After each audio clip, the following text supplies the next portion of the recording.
If you're a listener of From the Mouths of Madness podcast, I can only assume that you're also a diehard fan of horror movies like myself.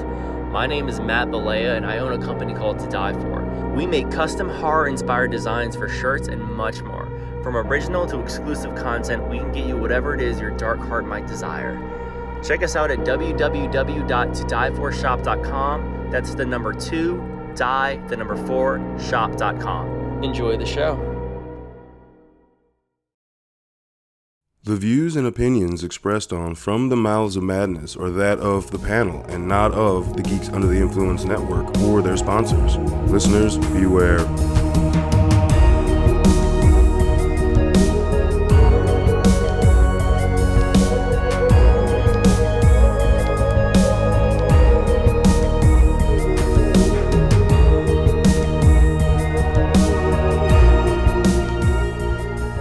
Coming straight from the Mouths of Madness, I'm Lowdown. With me as always is F.U. Hunter. What's up, you special effects loving bitches? special effects loving bitches, gory bitches, bloody bitches, Shunting bitches. body melt bitches. That's a whole other. Ugh. Oh, I brought up the shunting already. Yeah. That's right, folks. Tonight, the Madness Boys are going to bring an episode about all things special effects in horror. Now, we're definitely going to focus a lot on the practical effects side of it. Yes. Yes.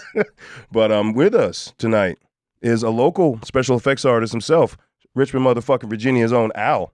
How's it going, guys? Yeah. Great to be here. Fucking A, man. Like, we got to, I was lucky enough to see you do it live, start to finish, and make a zombie. That's pretty fucking awesome, man. Yeah, it was a real honor to do that, man. Yeah, and your boy played it up good at the end, too. Fucking, yeah, no, it was good. It That's was the good. essential part. Yeah, you gotta play it up, right? They put on the Thriller music. We actually referenced, like, why isn't he playing, like, Thriller or anything? And they were saving it. Okay, I got you. They were saving it. Nice.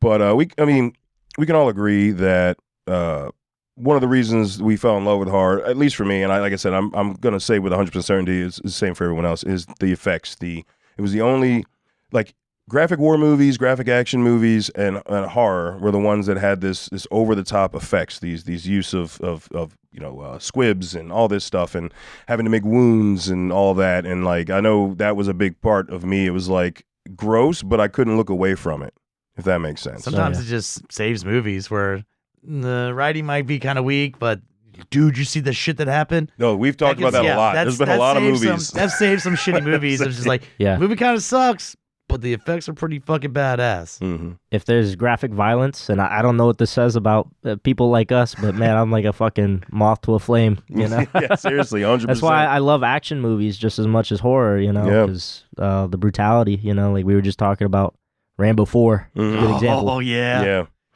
Yeah. That could be a horror movie almost with the amount, the kill count. Dude. It's gorier than a lot of horror flicks. Yeah. You know? Yeah, truth. All our listeners hear us jerk off to practical effects on a regular basis. Al, what drew you to it? Was like a specific film that you saw for the first time or anything like that? Or Well, growing up, my parents really didn't give a fuck about what I watched. So my earliest memory was watching Return of the Living Dead. Booyah. I was probably like 2 or 3. But even at that early age, you know, I have a vivid memory of it, you know, and so it just drew me to horror and specifically 80s horror. And growing up watching those movies, man, I see it as magic. You know, they're illusions, and it's like, whoa, that's fucking disgusting. But I want to know how they do that. Agreed. Yeah. No, that you're right. It is disgusting. It is, and like I said, it's something, but you can't look away because you're like, how did they make that? Fake. It's fake, but it's still got a visceral reaction out of me. The fact that you had to remind yourself that it's fake. Yeah. Like, I think one of my, like, kind of like you, one of my early ones was Day of the Dead. And when you get to the scene where they're ripping them apart, I was like, holy shit. Yeah. No, that's funny. One of my earlier, so I'm going to just briefly go into that. The first time I watched horror and got into horror, it was my mom had recorded them off TV. So I fell in love with horror twice. Because I fell in love with like the monsters, because we're talking like, Nightmare on Elm Street, Friday, Chucky, all the ones that would come across TV around Halloween, but they were all censored because they were on TV. Mm-hmm. So I fell in love with the suspense and the jump and all that, and these fucked up evil characters. And then when I started going to video stores and renting them, and I'm like, wait a minute, this wasn't in the. I've been watching this movie for like 3 years. This wasn't in that. Yeah, Jason swings the axe down, and then it cuts to a commercial. Yeah, exactly. But here, you know, so when I got to see it that second time, it was like at that point it was like all in, because I got to see all this work that people put into it, and you start looking at the cover now for like special effects artists instead of just director and actors, right? You start looking for that kind of shit. So then that's when you discovered that the poor guy in the wheelchair had the machete and went all the way down the steps. Yeah.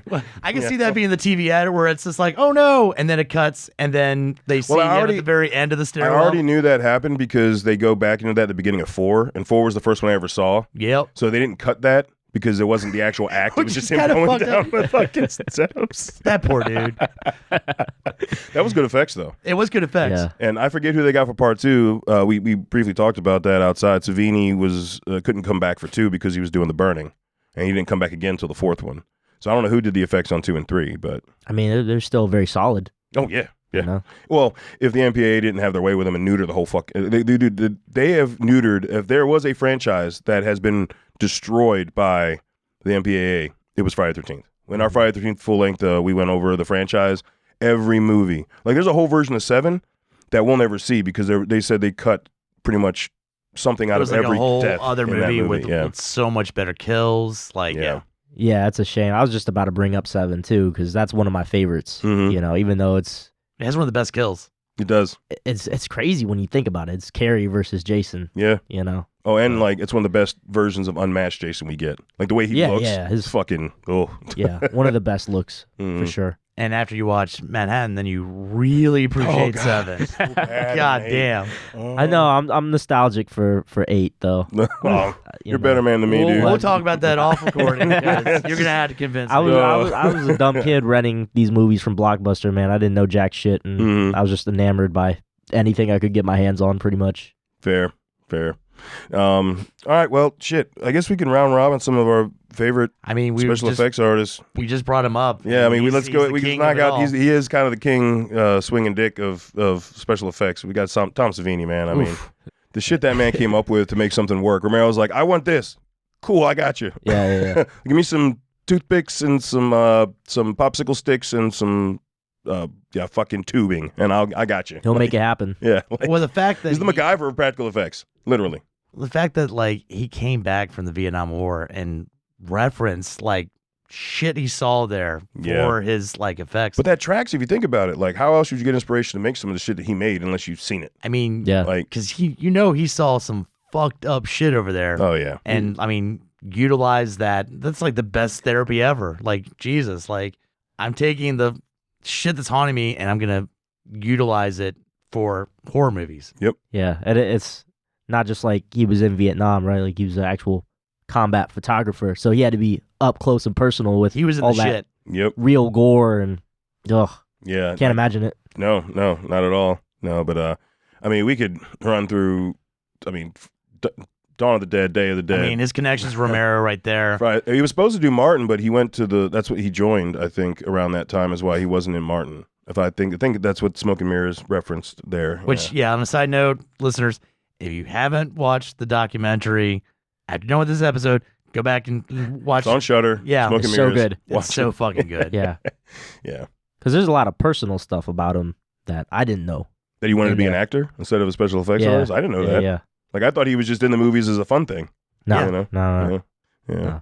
But I mean, besides his connection Romero, he moves on to Maniac and fucking, all The Burning. The Prowler. Fucking Prowler. Yeah, there's so much shit. So it wasn't that he started with his connection with Romero, but he branched out and just took his expertise on all these other films that, I mean, are classics now. Yeah, yeah. Let me ask you guys, what do you think about Dawn of the Dead, the practical effects in there? I enjoy them. That use of the way he utilized the blood coloring in that, I thought was a big step up from what we were using. Like, because in that same time period, like especially if you go into like Giallo films, they had that overtly bright red. Yeah. Versus like they were starting to use that more actual blood coloring, that like darker maroonish color at times. I think that was just a big step ahead. And then like just some of the close-up scenes of stabbings and like your tattoo. Like the dude getting a machete to the fucking head. Like, who was another special effects artist with them. Yeah, yeah. So I enjoy the. Now I think the practical effects on Dawn, because that movie was like what 8 years later, far surpassed Day.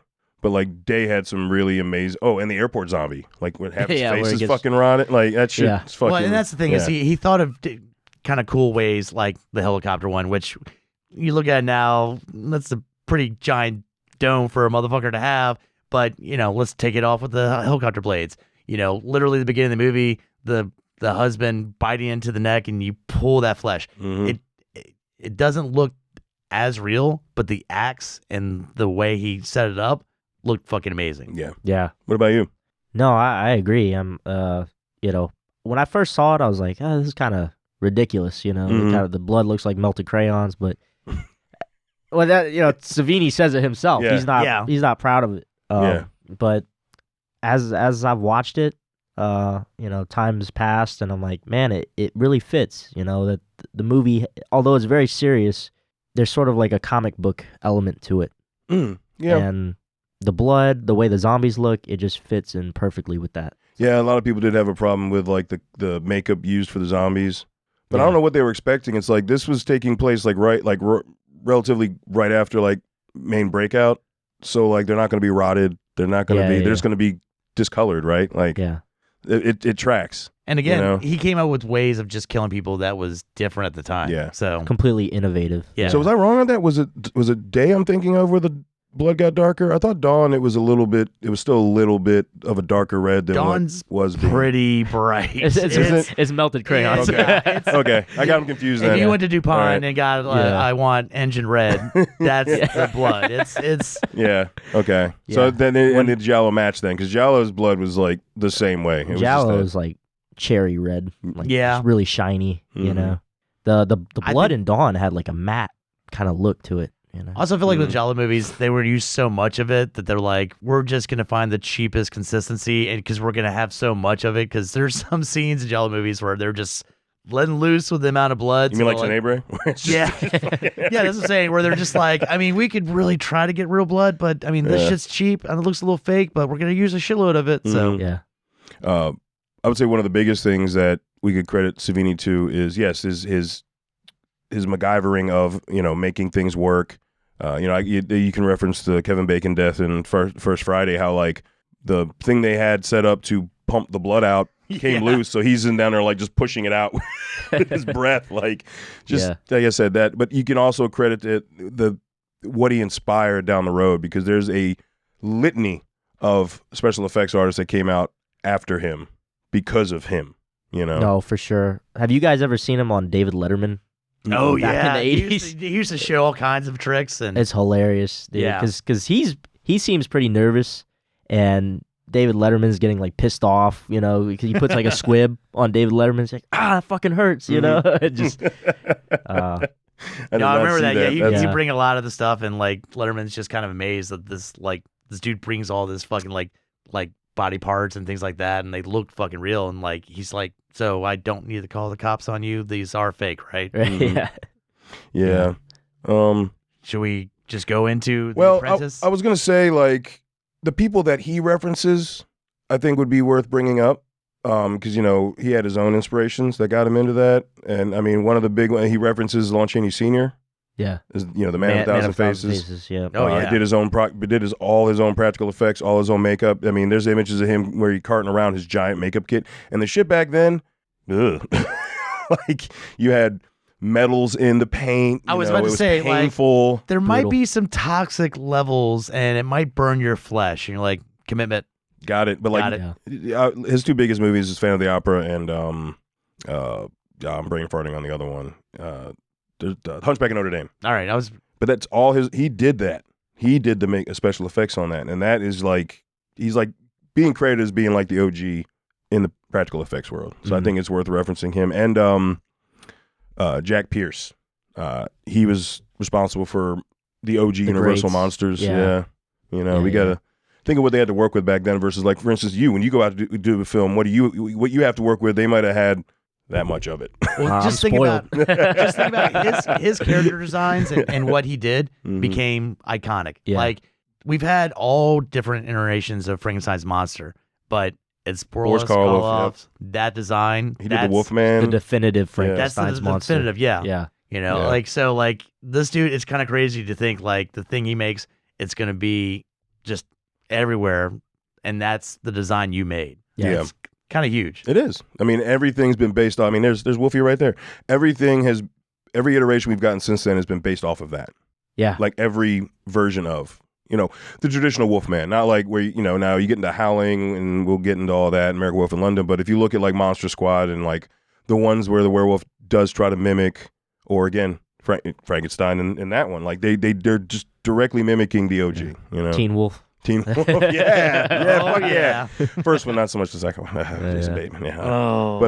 But and with respect to Universal Monsters, the one that came out later, like in '54, I don't know what else she's done, but Millicent Patrick, I believe I'm pronouncing her name right. Yeah, the creature from the Black She did the Gillman, Lagoon. that was her. So got to give her props there.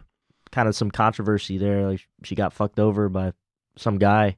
That doesn't surprise me. That was Like, pretty common for the time, but exactly. apparently he took the credit for it. But no, she was the one that sculpted it, came up with the design. So Yep. yeah. And shout again, out. another iconic fucking the Gillman dude. Like he's iconic. Yeah. Yeah. We were talking about going to conventions earlier. One of my biggest regrets is not meeting Rico Browning. Yeah. He did. He did a lot, especially the last like 5 or 6 years. He was in Richmond one year at GalaxyCon. Yeah. Sorry you didn't get a chance to meet him though, man. It sucks. Yeah. I mean, I've missed out on a few myself because I just didn't make that con, dude. It sucks. Like I fucking We just Tall talked Man. about Well, fucking yeah. Sam Raimi. Sam Raimi. Yeah. Oh. That's a big Yeah, one. that's a big one. But Tall Man. God, my brain fronting on his fucking name. Jesus Christ. Augustus. Or no, No. yeah. I just know what's character. It's not Augustus. Never mind. But he was at a Mad Monster, and then I didn't want to wait in his line, and he died like 8 months later. And I was like, God damn it. Anyway, but no, I just Sucks when that happens. I just thought some of the OGs, like they, because those are what inspired like the Romero and the Savinis, and you had those people, Mhm. right? And a lot of the ones that came out around the same time as Savini, your Rob Bottons, your Rick Bakers, they all reference Joe Blasco. Those guys reference those OGs, because who else did they have to like inspire them, right? Besides those people, The big one, Dick Smith. Yeah, Dick Smith. Yeah, I mean, fuck, dude. Exorcist, Scanners, fucking Scanners, man. Fucking Scanners. If you do a Cronenberg movie, that you're. But that scene, I mean, like, Yeah. Scanners. I mean, Yes. come on. Yeah. What had the better head explosion, Scanners or Maniac? Oh, I go Scanners. Yeah, I'm going Scanners. There was a build up Sure. to that one. Just, I love the car shotgun explosion in Maniac, but the build up to Scanners. I think being was, on stage next to somebody, the background, like, you just absorb, and you see the guy struggling right before pop. With Maniac, it's kind of like, oh shit, I think we all know what's going to happen. Yeah. Right. When you're watching Scanners for the first time, you're not calling, that dude's head's about to become mush. Like, Exactly. yeah. So, and again, I think they did a ranking, and it's in the top 20 most iconic like horror scenes Yes. Yes. because As it it's should so be. unexpected. As it should be. Yeah. Fucking crazy movie, Scanners.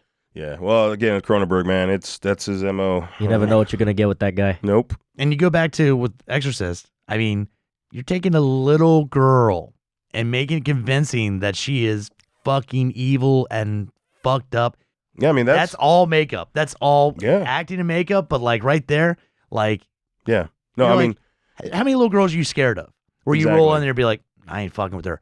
That's him. That's him making her look so fucking yeah, evil. I don't think Yeah. it was the context of the movie that was making people vomit and leave. I think it was the effects in the movie that Yeah. were making people vomit and leave. I mean, at my house, I've got a fucking, 4-foot fuking Yeah, Reagan you don't- animatronic yeah. that, and like, I haven't done anything to it, but like, it just looks fucked up. Yeah. Yeah.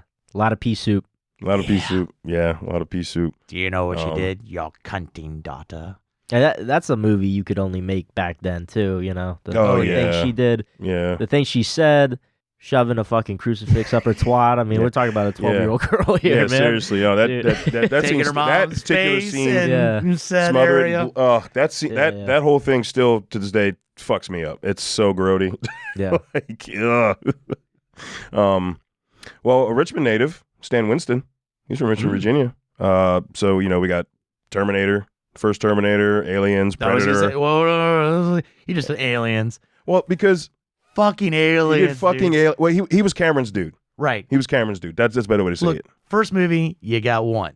That motherfucker took on, I'm making a shitload of them. Yeah. I'm going to make them hossed out, and I'm going to make the queen bitch. Yeah. He did. Yeah. He took, which was, again, they took forever designing the original Alien hand in hand, but that's one. This motherfucker made it so not just the xenomorph. Oh, and they weren't dudes in suits. And they're high. No. And just full on animatronic creation. Sorry, I'm very passionate about Aliens. No. I didn't mean to snub it over. I was just listing the movies, and I figured we could go through them. But Predator 1 and 2. Hey, he designed the inside that ship. He did. Monster Squad. We just referenced going back to Jack Pierce. Yeah. His take on those monsters, and then obviously he was on the team with Botten for The Thing, and that is some of the best fucking practical effects you will see in a film fucking ever. Like, you fight me. No, I don't see how you can argue with that. That movie's amazing, but what fucks you up are those effects. Yeah. Yes. Yes. That's why the remake, I don't like the prequel for the CGI. I hate that fucking movie because of the goddamn CGI. It looks like ass. Sorry. Well, the fucked up thing about it, and correct me if I'm wrong, but I think they were supposed to use practical effects for that. Mm-hmm. Like they had purchased all the supplies and everything, and they backtracked. Mm-hmm. And it looks like shit. Like there's a couple scenes that I think made it. They looked okay, but overall, all the transformations just look. It's because they rushed it. That's why, and it's cheaper. It could have been a great movie. It could have been right up there, number 2 below The Thing. Like if they had went practical effects and took the time, 100%. But they didn't, so that's what you get. But yeah, I didn't know Winston was a Richmond native either. I didn't know that. Yeah, he's born in Richmond. Yeah, fucking A, dude. Yeah. I mean, it's an art town. We have fucking VCU's an art school. Yeah, so. I can't say I'm surprised. Yeah, exactly. It blows my mind that The Thing just bombed at the box office. Yeah. And I am so jealous of anybody that was actually in the fucking theater watching that when it first came out. Like experiencing that. And apparently it was like 4 or 5 motherfuckers because it just didn't do well. And it competed with E.T. and shit like that. Well, I think people were thinking, I read that, people were thinking, oh, E.T. and The Thing, it's another alien thing. And it's like, oh. So the people that did go, and then the word got around, no, this is not E.T. Don't. Which is the opposite, which I love when Close Encounters and the first Alien movie. Where they're like, oh, Alien. Well, we just saw Close Encounters with the, kind of friendly. Nope, just out. And this one, if the people watch E.T. and then watch The Thing, it's opposite. Yeah, complete opposite. There's something really inspirational about that, though. Sometimes our biggest failures are actually our greatest successes, and that's what happened. That's 100% one of them. Taking on such a huge cult following, and I mean, it's debatable about what's Carpenter's best movie, but a lot of people I go with The Thing. Yeah, I go with The Thing. I would say it comes down there's obviously always going to be a personal preference, but then there's where it's not your opinion, your fucking opinion's out of the equation. What's the better film? And I've got to say The Thing as an overall film, but my favorite's Halloween. But that's my opinion. But they're like pretty much neck and neck. You can't argue that The Thing was a masterpiece of filmmaking. Yeah. And a lot of the same elements. Isolation, let's face it, Halloween was in the town, but you felt isolated in every scene and every house you were in. It was just you and Michael, and you can't get away from him, so you're trapped, right? Mm-hmm. So a lot of the same stuff, but no, The Thing is, yeah.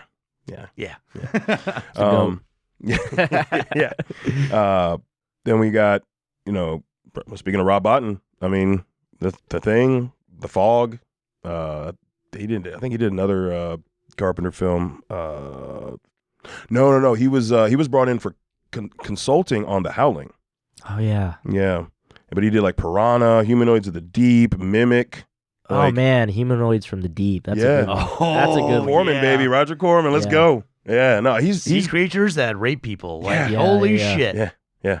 I mean, I'm pretty sure it was the Corman flick, and Carpenter was like, "Hey man, you want to come? I'm doing this movie. It's also about things coming from the sea, but they're ghost leopard pirates. Can we do The Fog? You want to?" I don't know which movie came out first, but Piranha, right? And RoboCop. Can we talk about the effects in the first fucking RoboCop? He did that. Phenomenal. Yeah. Right? You know, and Seven. I was about to say Seven, which the scene with the motherfucker that is Sloth. Oh, is that the one with the air fresheners? Yeah, Sloth. Yeah. Like where they were like, oh, he's fucking dead, and he's not. No. That first time you watch that, that fucks with you. And I'm actually a fan of Mimic, the first one. I think the first Mimic is a pretty solid horror movie about the roaches, the bug monsters. Yeah. The genetically I didn't altered. realize he did that. Yeah, that was his creature. And that's Del Toro, right? Yeah. Yeah. So that's two geniuses. Del Toro, his like brain for effects is and He's monsters. like, I want this to be this, and he's like, gotcha. Yep. Because I mean, come on, you're going to the dude that did all the effects from The Thing. I mean, Yeah. Exactly. I got you, man. Cool. Yeah. That's Botton's a genius. We barely referenced Baker. Yeah, we got to talk about Rick Baker. Yeah, man. You know, American Werewolf in London, obviously. Which again was the first year they were like the Academy Awards were like, maybe we should, these guys that spend months on end designing stuff, maybe we could give some kind of a appreciation. And it just happened the first year they had it. Rick Baker's the first one to win it. So yeah, that's like the first movie where we actually see a true transformation too. Because it came out the year before The Howling. Yeah. Yeah. Which The Howling is another great one too. Yeah. But design wise, I got to go with American Werewolf. But just seeing like his snout grow, and everybody references that transformation, which is amazing. But it's not just that with effects. I mean, his best friend keeps showing up, rotting the more zombie, and more. Yeah. And then the fucking Nazi train sequence. The Nazi Holy werewolf shit. demon. Like, yeah. No, there's a lot. You always reference that transformation, but there's a lot of shit in there. You're like, what the But that creature, like that is like probably my favorite. No, I'm going to say definitely. It's definitely like my favorite werewolf design. Like, I know it's the on all fours style of werewolf, but like the insanity in the face of that wolf. You see the like rabidness, the rage. Yes. And I fucking love that shit. Like that scene where he breaks out of the theater and he bites the dude's like whole half side of his head, and just they do a good close up of the eyes. And even though it's a fucking puppet, you're like holy fuck, man! Like that's just pure destruction, right? Yeah. And I love that shit. Yeah. I wish someone would do a good replica of that creature. Give me a couple months. Oh, fucking A, dude. Yeah, I'm sure that would take a while. Yeah, I mean, Trick or Treat released one, but it just doesn't. That's one that they do a lot of on the mark, but that one, they just missed the mark on that one. Mm-hmm. The snout's not right, and I'm very picky. Like, I know what As that you fucking should be, wolf man. looks like, dude. Because if you buy something like that, that's a shit ton of money. Yeah. You all want the it to hair look in that good. and everything. Yeah. Yeah, but also, like, I know that fucking snout. I know that final scene when she's begging David and saying, I love you, Yeah. like, and they get that close up, you're like, you know what that fucking wolf looks like. Yep. And piss me off. But yeah, that's a good. But one. man, The Howling. Yes. Yes, that transition, they utilized a lot more. I don't know what they utilized for the lengthening out of in, like we referenced with the snout and the legs and the feet in in London, but The Howling, they utilized a lot more of the bladder effect for the transition. Yep. So, where the pulsating and shit. Yeah. But that scene in the office with the full transition, oh man. Oh, you just like It's so weird those movies came out so close together too. Yeah. Because Was it a full year? It was a full year, right? I think they're the same. I mean, Were they I think the they're same the same year. Damn. Yeah. All right. Fuck me. Like you kind of have the definitive werewolf movies, literally same year. That's kind of crazy. Yeah. and there's not a whole lot of good werewolf movies either. No, there's not. You know what I mean? We did a full length on a couple years ago. Go check that out, people. Where we're like, favorite werewolf movies, and you're like, there's gonna be a short list. Yeah. We realized it's not as much as the vampire it's a shame. movies. It's such a cool. Werewolf's my creature. favorite. Like they're my favorite of the Universal monsters. The Wolfman was always my favorite. Just that, because what comes with it is tortured soul, and that whole it's a curse, not a blessing thing, and I've always just vibed with the Wolfman. I'm and still werewolves. waiting for. There was a show when I was a kid called Werewolf that came out early days of Fox. Guess who did the effects on that? Rick Baker. Exactly, and they've never released a good. I got I got a shitty conversion. And it's like they recorded from a VHS of whatever, so it's shit. But I remember watching as a kid, and the effects were again really fucking good. And this guy was like pretty much running. It was almost like the Hulk's TV show, except this guy was a werewolf, and a bloody pentagram would show up on his hand when he was about to turn. Mm-hmm. And there was a bounty hunter going after him, and like obviously he couldn't control himself, so he'd kill people and go town to town. And it was really fucking good, and yet nobody's wanted to fucking do a digital remaster of this fucking show. I think there was a company in the UK. I think it was Second Sight film studio that cleaned it up and released. I just lost track of it. I'd have to look back to see. I remember getting a snippet of something where someone was doing something with it. I just don't know where it went from there. I'd like to watch it without getting a fucking headache. Yeah. So basically, I mean, it was a show that was on in Fox between 84 and 86. It's early Fox. It was one of the first like original Fox programs. Yeah, it's like Married with Children, fucking Before the Simpsons, like Tracy Ullman Show, and this. Like it was early on. 21 Jump Street. Yeah. Yeah.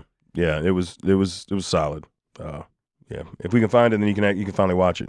You can find it. It just you don't want to watch it. Yeah. But Rick Baker did that. You know, I mean, he did Videodrome, another Cronenberg film. But again, the effects in that are disgusting. Like vagina stomach. Ugh. Cancer gun. Cancer gun. And that's the biggest fuck you. Like I shot you with cancer. Like That's God crazy. damn. Yeah. Well, sticking with Cronenberg, man, you got to talk about The Fly. Yeah. Oh yeah. Yeah. Who did the effects in that? I think I was just looking it up. I think Chris Wales. Chris Wales. Okay. Yeah. But those effects were That fucked me up. Yeah. As a kid. That was the first Cronenberg film I Yeah. ever saw, actually. And I watched it because it was like Goldblum. And I'm like, oh, Jurassic Park. No, No. not at all. Pretty What's fucking far funny from is, it. is all the body shit that happens in it. The scene that I always had to turn away from. I could watch everything except the goddamn arm wrestling scene. That's the only one I'm like, all right, I'm not looking. Yeah. Yeah. My thing's eyeballs, his thing's broken bones. Yeah. See, my thing is like acid deaths. Like people melting alive slowly. Oh yeah. So you weren't a fan of Street Trash? No. I mean, I like it. Yeah, That's but I a mean- fucked up thing. Yeah. No, so I like that movie a lot. Yeah. But yeah, there's this reference in The Fly. He uses that acid. So Yeah. Body melt. Oh, yeah. I got to turn you into soup Ugh. to eat you. Ugh. Yeah, like when he throws up on Homeboy's like ankle, you're like, huh. Yeah. It's disgusting. Which, spoiler alert, but it's an old movie, that guy ends up living. So that's really fucked up. man. Dude, I'm like, if that happens to me, at least put me out of my misery, No please. shit.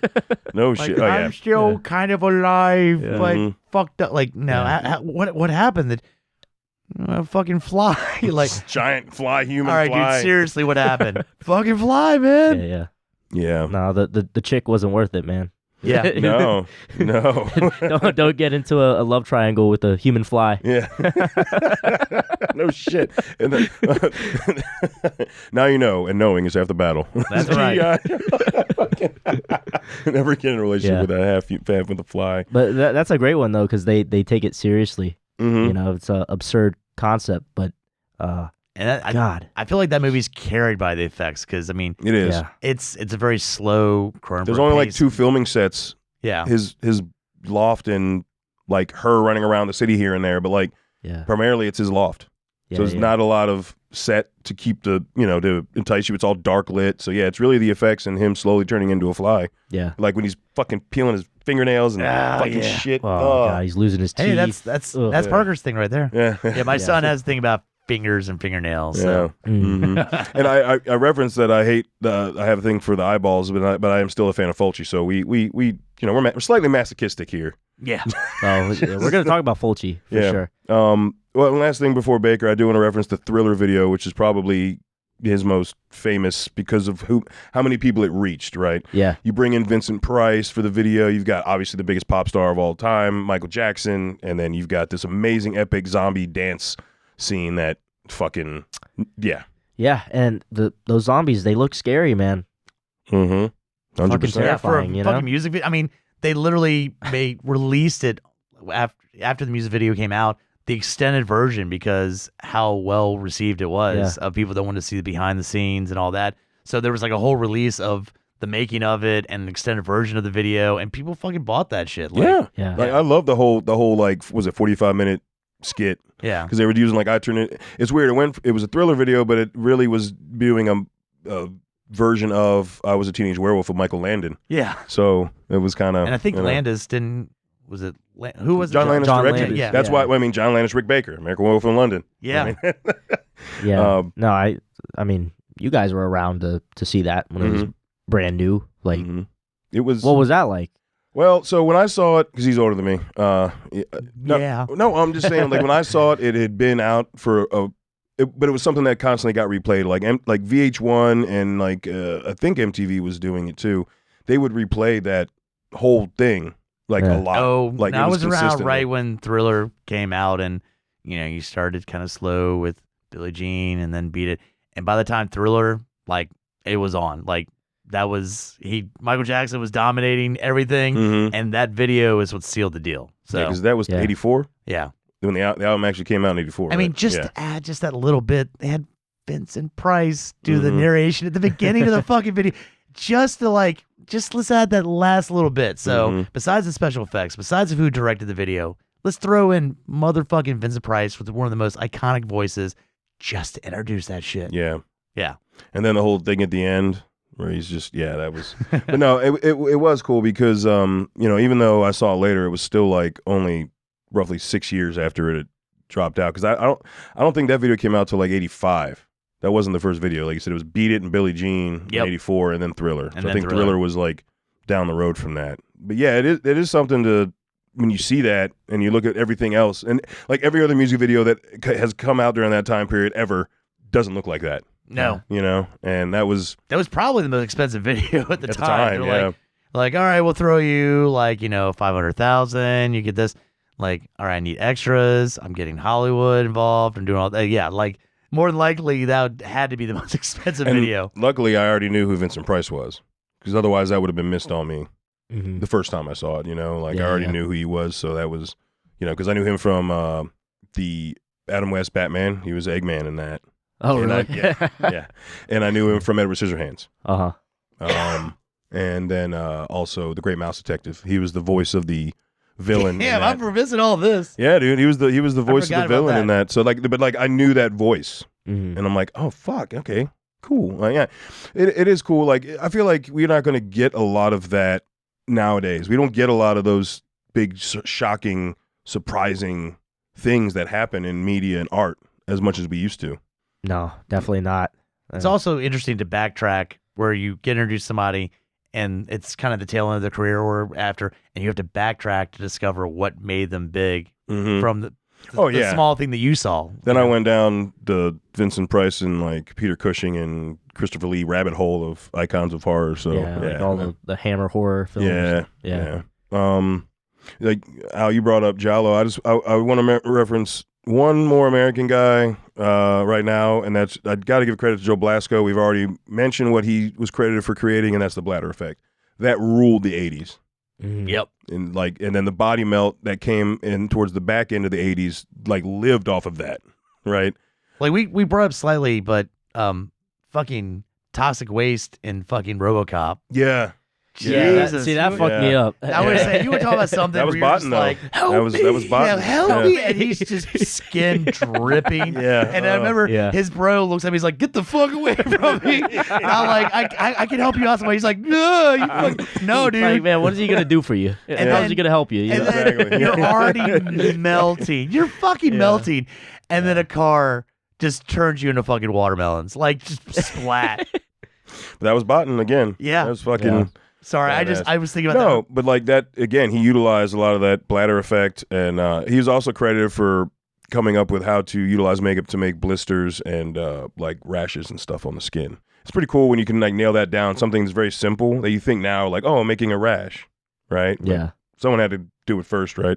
No, for sure. I think that's cool. So, yeah, but Fulci. Yeah, I was gonna say, let's go away from Hollywood and go into some Jello. And this is some of my favorite shit because it was so resourceful. Let me see if I can remember the guy's name. Like, is it De Rossi? De Rossi? Yeah, something like that. Yeah, he did. He was responsible for the effects in Zombie, The Beyond, House by the Cemetery. I mean, like most of the really fucking effects that'll fuck your shit up. And yeah, well, I mean, when I saw Zombie, I was probably like 11. So I was already pretty well versed into American horror and zombie movies. You got the typical zombie look. I would point to like Day of the Dead. Like they're really good looking zombies, but they still, you know, you could tell it's prosthetics. Yeah.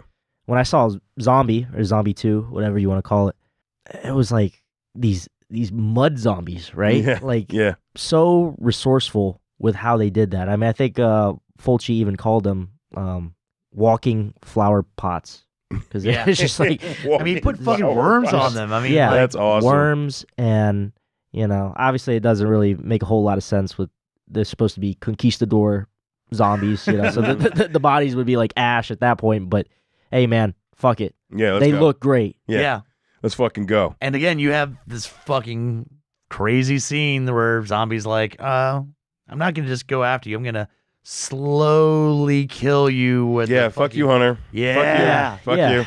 Yeah. And I think, you know, just in our culture, zombies are everywhere, right? So we kind of get desensitized to it, and it's hard to make zombies, especially the slow kind, scary.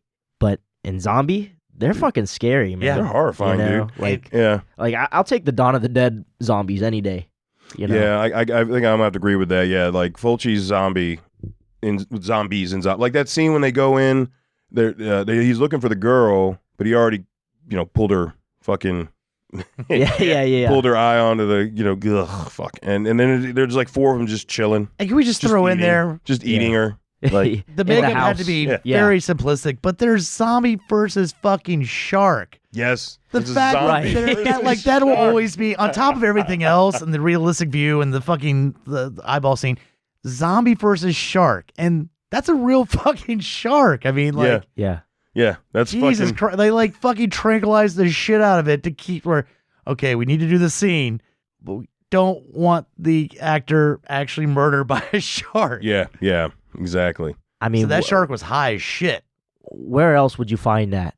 And you're never gonna find that again. Yeah, either. You know, that's so easy to do nowadays with CGI. Exactly. No, you're right. And you probably would get away with so how are you doing this? We're just gonna drug the shark up like a mother. Like, no, you're not. Like, you'd have every humane society coming. Like, you're gonna do what? Like, look, we got about 20 of these darts. We're just gonna load this motherfucker up so he doesn't kill our extra. All right? It was 1978, baby. Only in 78. You know, they did it, and then they submitted and said, "We did this already, so we can't get in trouble." Right? Yeah. No, I watched Zombie 2 again recently, man, and that scene still fucking holds up. Yeah. God, it's great. It is. You know? And you brought up a good point earlier about, you know, the mud zombies, but what we got when Fulci did that, and what made, at least to me, makes the movie stand out, is that's like the first time I'd actually ever seen the like voodoo zombie. Right.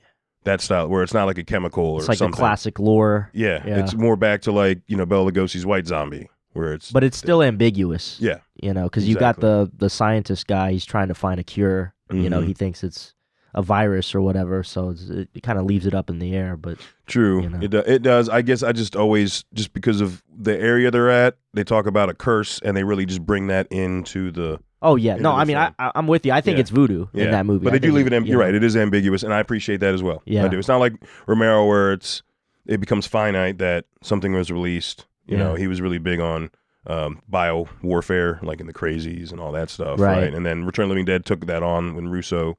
you know, actually gave it a name as Trox and this and that, So, and I was gonna say, like, I love Zombie, but the things that really impressed me was honestly the stuff after Zombie. Dude, City of Living Dead's fucking awesome, man. Yeah. With that That's my scene favorite. where it's goddamn what, like a minute, she's just 2 throwing minutes up her of intestines. just throwing up her intestines. It's like, what the fuck? And then you get to House by the Cemetery, and there's like so much fucked up shit that effects wise, where they just inventing new ways of just fucking people up.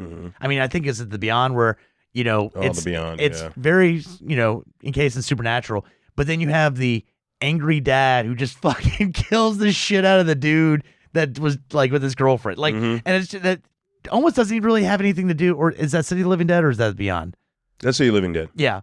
Okay, but I'm just saying, like, talking about with the drill. The axe, But I'm just saying, like, that scene has almost nothing really to do besides, you're dating my daughter, fuck you, I'm gonna kill you. Exactly. There's a lot of random shit. In shit, movies, but it just like what else can we add effects wise to kill motherfuckers? We don't even have this really in the plot. Just have this part show up. And technically in the Beyond, you know, we they weren't really zombies, they were possessed. So like the bathtub scene where like and all the makeup that's on the dude that comes out of the tub. Joe the plumber. Yeah, Joe the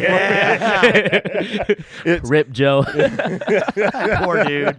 It's just like he looks disgusting. But all it is like he's a possessed corpse now. Well, so it's not so much, Yeah, that I still see them as like in the morgue, like those are definitely zombies to me. But in all of those movies, man, the continuity is they're Fulci zombies. Like, and there's such a small detail that I love is their eyes are closed. You notice that? Yeah. Yeah. They are closed, yeah. I don't hear people really talk about that a lot because when you do zombie makeup, you want the white eyes or, the red eyes or whatever it is. I'm like envisioning Joe the plumber now walking after her. And yeah, I remember when I first saw that, I thought it was weird. Why? He can't, his eyes are closed. But he's dead. Yeah, but he's dead. So, yeah. Yeah, it makes them seem more dead to me. I love that look if we're talking about zombie makeup. Yeah, no.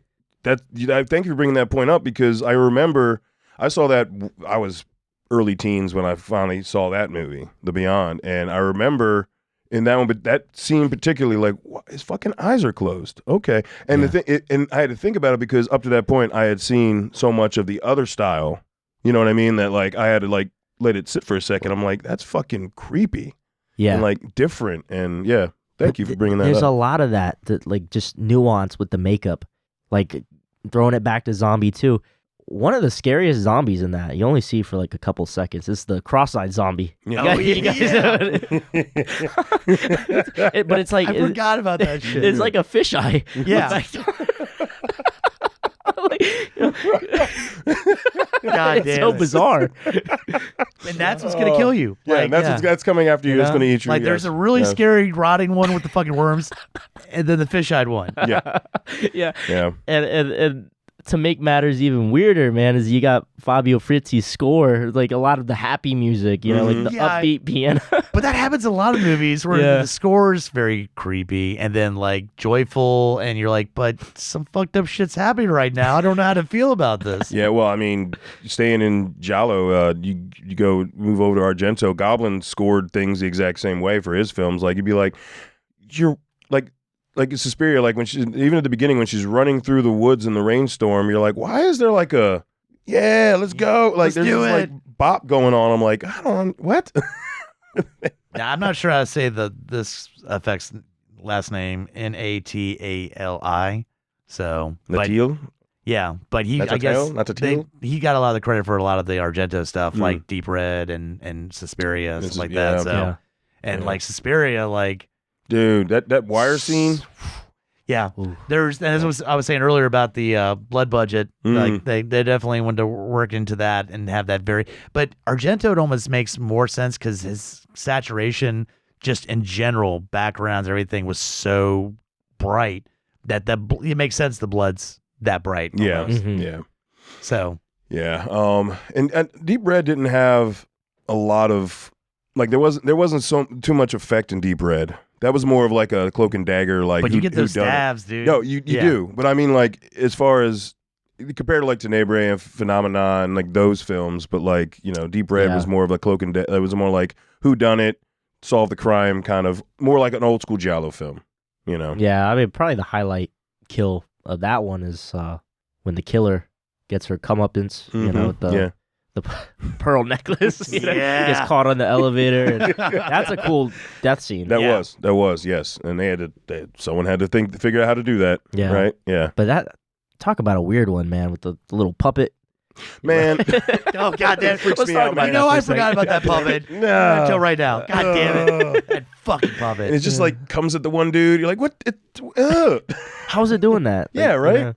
No, that puppet freaks me out, man. Yeah. But again, those movies I enjoy, but the effects is one of the like selling points is that people that might be like, I don't know, it might be kind of hard to follow. It's like, just watch it for some fucking crazy ass kills and then you'll start to roll into it, and that's what's great about these giallo movies is sometimes the plots are a little all over the place, but you're guaranteed to see some fucked up shit and a lot of blood. Yeah. Well, like in Phenomena had some really cool death scenes, and it clearly he took liberties with Murder in the Rue Morgue, the Poe story, the monkey's the killer. God damn it. Oh man. But there's There's some good kills in that. I'm a fan of that one. I mean, and the soundtrack. If York- the original soundtrack to that movie had fucking Iron Maiden and Motorhead in it, and there's like 3 different versions of the film, the one you want to watch has Iron Maiden and Motorhead. yeah, It's still crazy to me that what was her name? Jennifer Connelly, Connelly yeah. was in that. Mm-hmm. yeah. Damn, dude. Yeah. Fucking. What about New York Ripper though? Oh, dude. Yeah. Dude. Quack quack. Dude. Well, I remember Murph got fucked up. They messaged me while they were watching. He was like, you could have warned me about the toe fucking. Oh yeah, that's right. Ew. But that's one of those. You're like, what's that about? And you're like, just see. Well, it's got some crazy effects. Like you always still like, Yeah. I'm not warning you. Yeah, no, Yeah. definitely not warning you. No, that movie, that's a fucking good one. Yeah. That's a fucking good one. Yeah, thank you for reminding me. Where of else that are you gonna find a killer that quacks like a duck? Yeah. one. No shit. That's almost the most fuck you can happen. It's like, Yeah. that's a silly. Oh shit, I'm dead. Yeah. To know, started pretty much go to the next generation a little bit, but Oh yeah, I mean, before we finish up, there's definitely one big one we got to mention. I'm assuming you're going Nicotero. Nicotero, You got to mention Nicotero. the man worked right under Savini, and Mhm. I mean, he's in fucking Day of the Dead. That's Yeah. where he got his chops. That and that then- was his first. That was his first film. Yeah, Was Day of the Dead. and then moved on to the Blob remake. Blob remake. God, he's been in so much Which- shit. From Fuck. the Dusk Blo- Till Dawn. Dust Till Dawn. The yeah. Blob remake again. Awesome. It's all, in my opinion, it's because of the effects. Oh, yeah. Like the Yeah. selling point is how. I mean, just your introduction to it. Fucking that first kill. Oh, and the police station when it drops down. you Fuck, dude. See the skin It's just pulling back. peeling his Oh, fucking. you want to talk about acid deaths? Yeah. Yeah. The Blob, man. Oof. I would say, the Blob, the Fly remakes, those are good examples of remakes that are actually better than the original. Yeah. Oh, yeah. No, 100%. We did a killer filler and on the Blob, and we're like, no, I mean, I don't need to watch the original anymore. Yeah. I've got the remake. Yeah. What I love about the Blob remake is how much it doesn't give a fuck. Like, the kids die. Yeah. No. You know? right? It's not The your kids- main quote hero, like the the sheriff that you're like, oh, he's gonna It's save still the day. 80s when the kids are relatively safe. No, we're gonna Yeah. kill this one. We're gonna kill this one. Because they keep setting you up. They're like, okay, so the guy discover the old guy. He's gonna be. Oh no, he's one of the first victims to the Blob. And they're like, oh, the sheriff is gonna obviously. No, he's fucking dead too. Like every time you start getting trusting, and they're like, well, they're not gonna kill kids. No, they're killing kids Yeah. too. Like Mhm. there's nothing out of bounds for that. And again, for an '80s movie, that was really testing limits. It was. But it's Chuck Russell and early Darabont. Yeah. Yep. So Yeah. Oh, Chuck Russell. Yeah. Yeah. yeah. And it's like, not only do they die, but they die like a slow, agonizing death. When you think about just melting your fucking skin, god damn. Yeah. Yeah. I don't know. Trying to. Nick But Nicotero's Nicotero, done Evil Dead 2. Evil Dead 2. Yep. Right. You talk about Yeah. where it's like, okay, we got a little more of a budget. Let's have fun. What's the budget for how much blood? Well, We could bring a So- truck in. we could also, as long as we change its color, then we won't get a NC-17 Yeah. or an So X it turns rating. from red to black. Yeah. Yeah. When It's they still literally- fucking nasty. It was still disgusting. Yeah, but no, they literally brought in a truck full of blood so they could get that shooting effect without the pressure. Just the crazy pump. effect, like the fucking Fucking eyeball nuts. flying midair, like It's right in slapstick. her mouth. Yeah. It's slapstick, Yeah. but like it all just fucking works. Yeah. Do you guys prefer Evil Dead 2 over the original? God, that's like I've been asked that before. Like, it's kind of and I give the same answer. They're two different movies. It's like Terminator, Terminator 2, Alien, Aliens. They're two different films. Sure. there's a love for both of them. Yeah, I will rewatch both. Now, the one I rewatched more, Evil Dead 2. Yeah, for sure. But I've actually rewatched The Evil Dead a lot recently because when they've been doing any kind of touring or anything, like the Bruce-orama, was it last year? Yeah. They did Evil Dead. And the time I saw them before that, there was a new 4K restoration of Evil Dead. Like, so there's been a lot of like road work done with touring where Bruce will do an event and then it's Evil Dead. Mm. So I've seen a lot more recently. Watching the OG Evil Dead with that score made such a huge fucking difference. And Yeah. honestly, I don't know why they don't release it on the DVD. Yeah. Like, But for me, buy that I shit definitely RP. lean Evil Dead 2, and I think it's because that was an early like horror movie for me that I really got into. And I know that sounds funny, but back in the day, Headbangers Ball, and they would just keep showing clips from Evil Dead 2. Oh, And it just got programmed in me. And I was just like, God damn, you know what I need to watch again? Fucking Evil Dead 2. Fucking Evil Dead 2. Yeah. I'm How about jealous you? of you. I wish I feel like I should have grown up in the 80s, man. Yeah, but then you'd be in your 40s. So, Yeah. so. Pros and like cons. literally the cutscenes of introducing Headbangers Ball was literally the eyeball flying through the scene and just different shit from that. And then you'd watch a Pantera video. Yup. Dude, I'll just find clips of Headbangers Ball and shows like that and just put that on the telly. Same dude. Pretend like I'm living in the 80s. YouTube, You know? they've got like 6 different volumes of just Headbanger Balls videos all put together with commercials. So you can gotta watch, have the commercials. You gotta have man. the commercials. Yeah, you gotta yeah. have the God. commercials. Yeah. Last night I was watching Monster Vision. Nice. in the 90s. Nice. Yeah, I was- Hell yeah. watched Joe's Apartment, and the guy uploaded it on YouTube with the commercials and all that. I was like, this Fuck is yeah. fucking great. Yeah. But nah, to answer your question, man, it's a tough decision. You know, Evil Dead, the original versus the second one. I think I honestly got to go with the first one, Yeah. just because it's like the legit scary movie out of the two. No, it's definitely the horror. You know, And that's why I say 2 different films, right? Yeah. I really can't say I can't tell someone I love Alien or Alien's better. Yeah, 2 different movies. there's room for both. There's Yeah. room- exactly. You know, There's room with the for second both. one, you see Ash become Ash. And that's Yeah. the thing is that the first one, the effects are badass. It's a fucking horror movie. The second one, that's Ash. Yeah. The first movie, he's just like, I don't know what's going And- on and here. he's kind of a bitch. Yeah, he's kind of a bitch. The second one, he's like, come get some. Like he's just like he's fucking badass. You know, Groovy. Yeah. no, like Yeah. like when we watched it this past year, Midnight Show, and Oh, yeah, everybody Blizzard the just Bird, yeah. obviously everybody in there had pretty much seen it.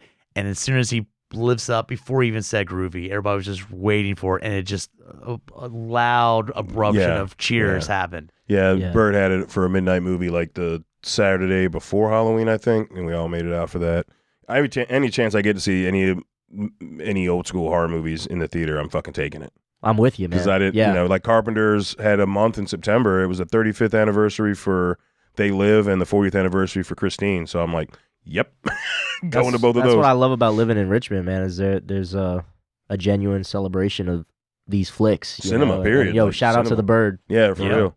There's a general appreciation for cinema Got and to art. see Goblin perform the score to Suspiria live there, and that Yeah. was fucking amazing. No, I saw Claudio Simonetti. Mhm.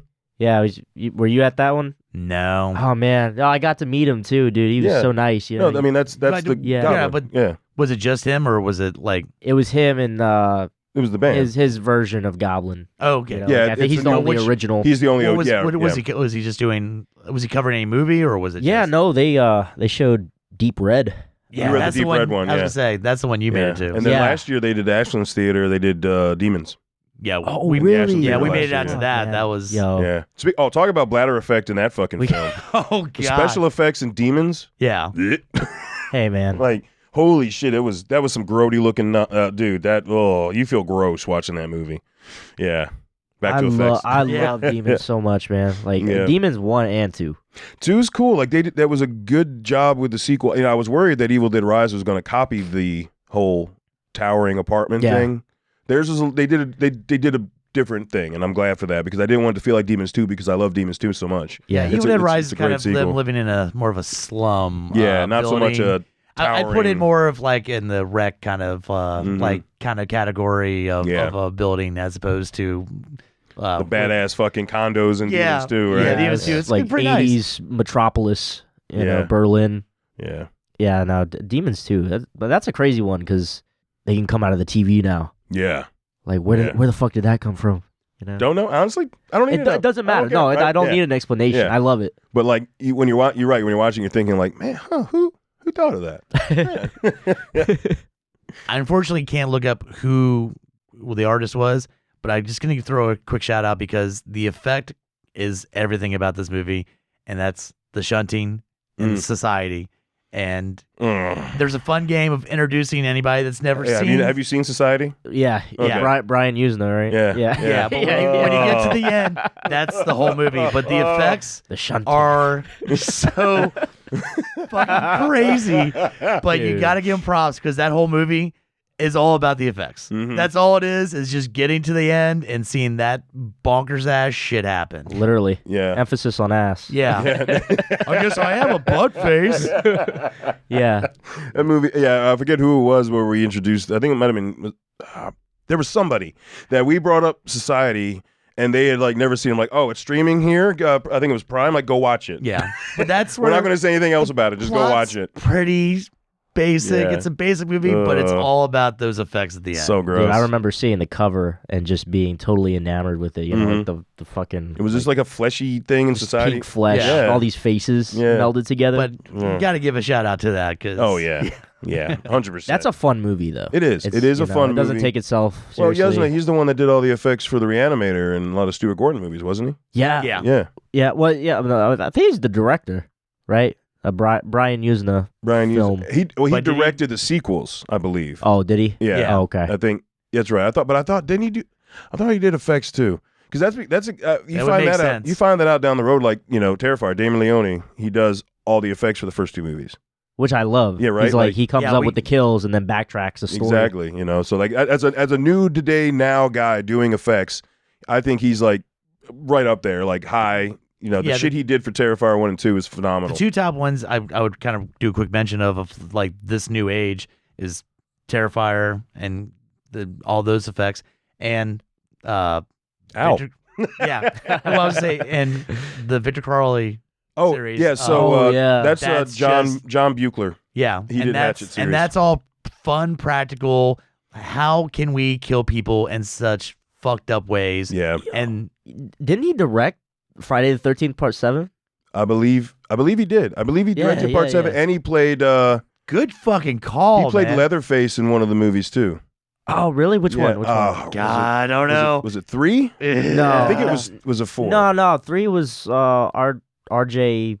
Hermilov or something. It might have been 4. It might have been 4. The Next Generation. Oh yeah. Offline, I'll give you. I can't remember right offhand, but I know he because he's listed as an actor, special effects, makeup, and director is what he's listed as under his criteria. But I figured we have to throw that out there. No, and he because- did Ghoulies, and he did fucking Troll, and Terrorvision, and From Beyond. Speaking of Stuart Gordon, Yeah. like the dude's got like a solid. Got like, the receipts. From Beyond's gross. Like when he comes back through the portal as this big fleshy blob thing, and fucking gross, man. But like I said, anybody that can get a visceral reaction from me did their fucking job. Yep.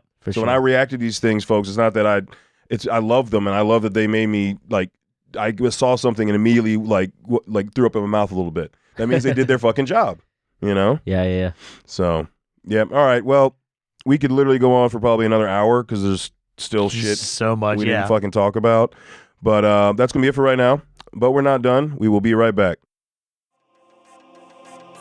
In a world with too many reboots and remakes, two men will stop at nothing to make it even worse.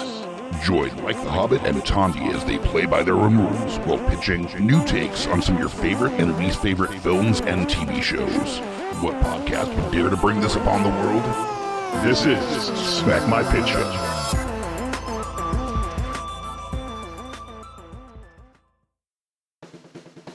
My name is Amy Bogard, And I'm Mike the Hobbit. and we are the hosts of Deeply Upsetting, where we use our expertise to answer your most upsetting hypothetical quandaries, such as, what non-winged animal deserves wings? And what body part deserves a secret mouth? Which cryptid is the worst roommate? These questions and more that plague you will be answered on Deeply Upsetting, available anywhere you get your podcasts and at GUIPodcast.com.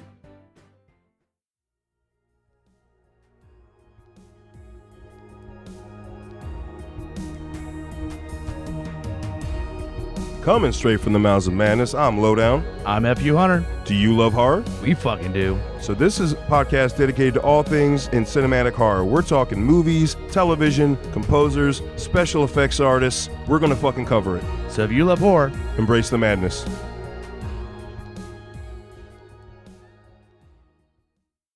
In a world of blockbuster movies, there's another dimension. The dimension of schlock cinema.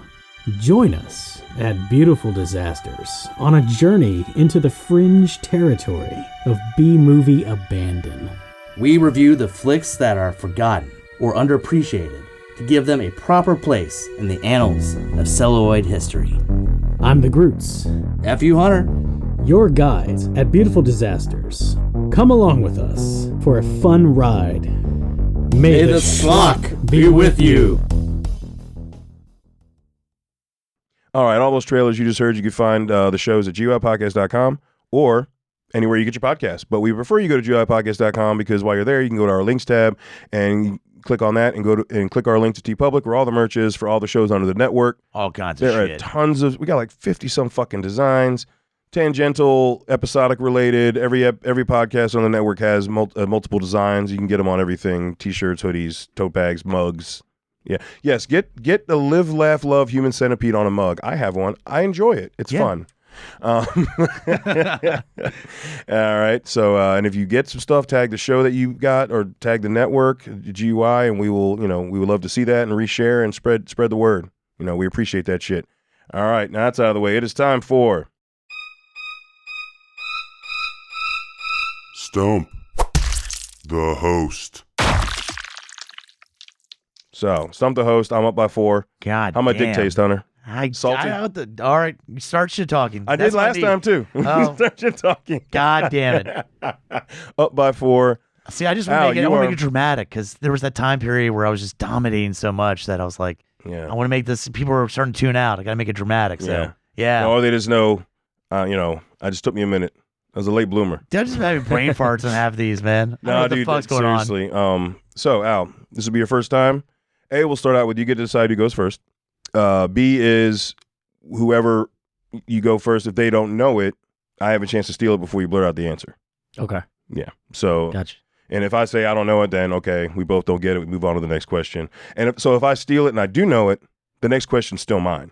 Yeah. Okay. Yeah. Okay. So it's just a way to like. Oh yeah, I've lost a few that way recently. Yeah, you have. God damn it, dude. The last one on Bone Chilling Horror, I felt so bad for you, dude, because it won the trivia, but it was the name of the ship from Alien.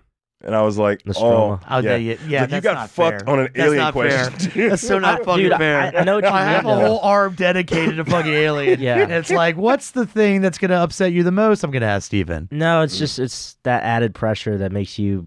Dude, I forgot Norman Bates. Literally, yeah. That was the answer, Norman Bates. I forgot that. It happens, man. Dude. Yeah, it's like when somebody comes up to me and they're like, "What's your favorite metal band?" I'm like, "Metal band? What? What do you mean?" Fair. So, yeah. Al, Vicky, you want to go first? All right. Well, let's go, Steven. Sweet. All right. Ugh. No pressure. Nah, no pressure. Nah, I'm talking shit. Yeah, I'm gonna fuck up. All right. Yeah. Man, well, you guys know your shit, so it's all right. I've got like a mixed bag. There's some easy ones and some I tried to pull from obscure flicks. So cool. We'll that's why it's called Stump the Host. I actually love it. Again, some of the easy ones we just brain fart on. Yeah, and I love it when someone actually stumps me and like I had no fucking idea. Like I'm like, because I learned something then. Yeah. Right. So, right. Yeah. Right. And I tried to pick these from just the movies that I personally like. So I didn't go to like fucking BuzzFeed or anything. Cool. No, I appreciate it. It's natural. All right. Yeah, I like it. All right, you ready? Yeah. Which horror host had a cameo in Texas Chainsaw 2, which ultimately got cut? Joe Bob Briggs. Yes. Nice. God damn. I remember seeing a behind the scenes thing, man. Fuck you yes. fucking blanked. I was like, I got this bitch. No, I remember seeing there's a behind the scene clip that got posted of him walking down like the stairs in the back of the radio station. Chainsaw foo. Yeah. I'm gonna get none of these. It's gonna be all the ones I know you're gonna fucking get. All right. Yeah. All right, Hunter. What's the name of the mall in the original Dawn of the Dead? Monroeville. Boom. Nice. Well done, sir. Yeah. All right, tied, motherfucker. I've been there a few times too. So. Fuck you, I haven't been there yet. Yeah. God damn it. They used to have a zombie museum in there. It's fucking they awesome. still had it. I went there, man. It was like a mecca for me. Oh, yeah, that's what I'm saying. It's still the first there, time right? I went there, by the way, I went there with my girlfriend, and we're taking photos of the JCPenney's because they have the OG sign and the little fucking bridge over there. And people think we're like foreigners that have never been to a mall before. No, We're people like, understand. JCPenney's, look at the JCPenney's there. Look at water in the building. There's like, no way they don't understand why you're taking pictures. No, because I was talking to people. It's a working mall, though. That's the thing. I was talking to people that actually work there. Yeah. I was like, hey, do you know where the little fountain thing is? They're like, no. Yeah, like, no, you know why I'm asking? Because Dawn of the Dead was shot here. And they're like, what? Dawn of the Dead? Yeah, that's what I'm saying. Is Really? you have people there that just I don't even assume acknowledge it. In my brain, it's like, how do you not know Because this? we're massive horror fans. We're like, acknowledge the fucking mall. We're But the fucking people that are nerds. like, Yeah. I'm going to go to Old Navy 100%. and they go here. Why is he taking photos of the JCPenney side? Like, they don't fucking get it. Yeah, fair. It's a dying mall. You know. Yeah, that's why I need to go before it actually closes. Yeah, you might want to hurry up there. Probably make the next trip next summer. Anyway, all right. Back to me. Which horror film has a serial killer that quacks like a duck? New York Ripper. And that happens sometimes. Sorry. Man. No, dude, that happens. Yeah, we bring it up, and it is what it is. All right. All right, Hunter.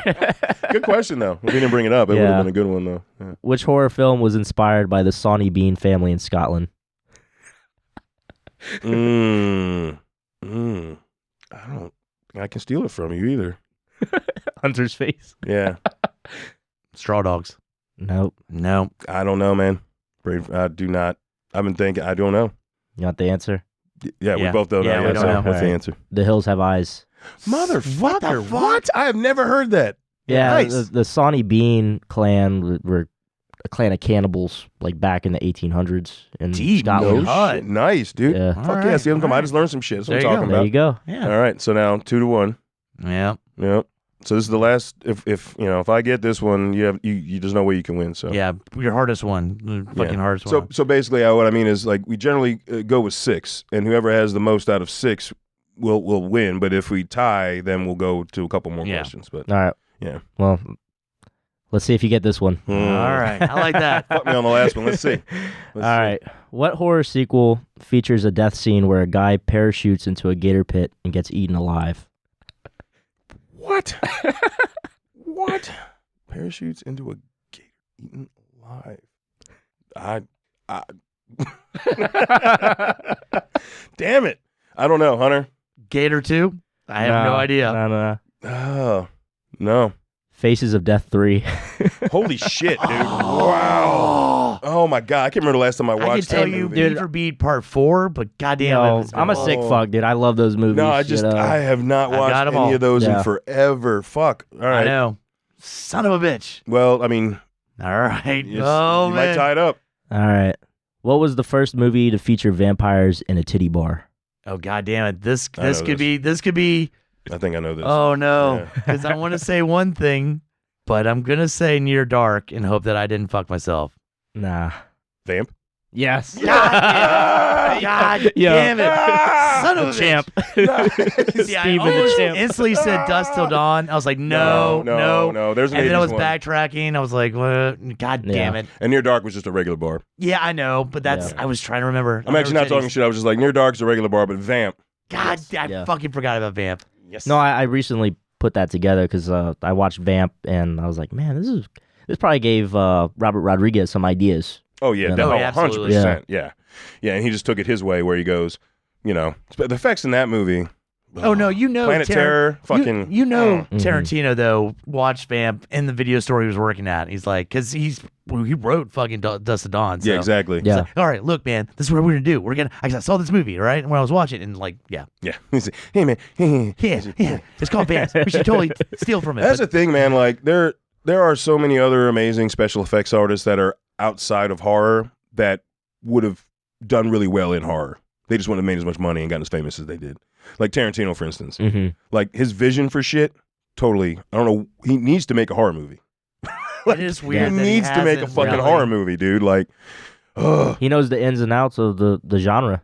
Yeah, he loves it. He's a huge fan. You listen to him, and there's Eli Roth's podcast, History of Horror. They do an interview, and they're just like, oh, he just sneaks it into all of his movies. I mean, like the scene in Kill Bill Volume 1 is literally a shot for shot from this Italian horror movie with her walking in the nurse outfit and the music, but nobody would know because it's a very rarely known horror movie. So he just kind of borrows from stuff like that. So yeah. Well, all right, that's it. 5 up now. God damn. I was making dramatic. Now I got to start fucking paying attention. So I mean, fuck you, Vamps. And Al, thanks for being on, man. I hope you had fun. Oh yeah, guys, thank you so much for having me. This was a blast. Blast your shit, man. Come on, let the world know what you're doing. Yeah, well, you can follow me on Instagram at Al Huibsch. That's my last name, spelled Huibsch.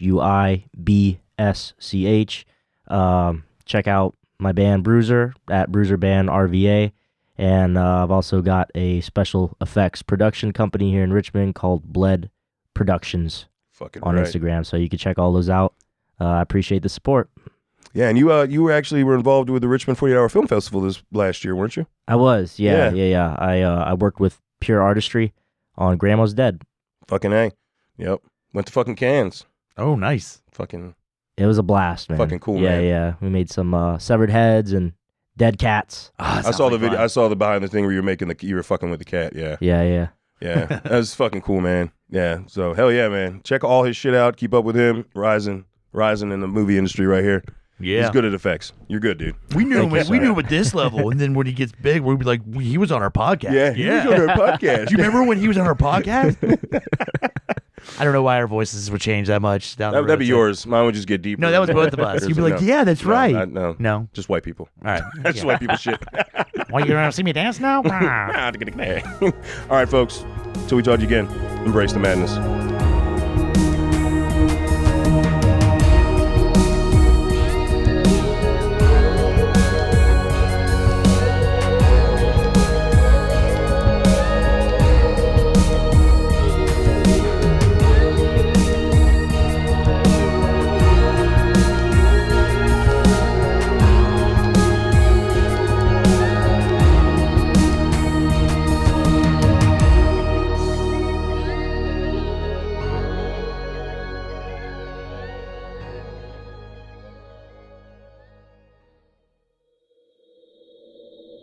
Join us at GUIPodcast.com.